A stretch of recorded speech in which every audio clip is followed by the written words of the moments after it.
Jadi kalau di akhir zaman ini kita memang beda dengan orang dulu. Kalau orang dulu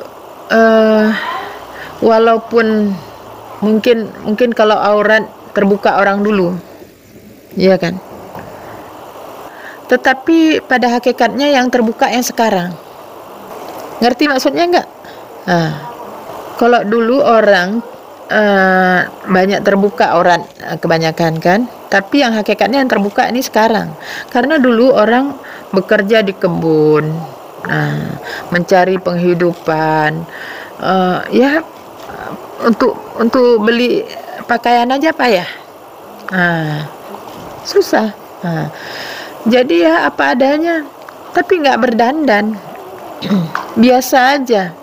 Orang yang biasa aja tidak menimbulkan perhatian itu bahkan nggak masalah.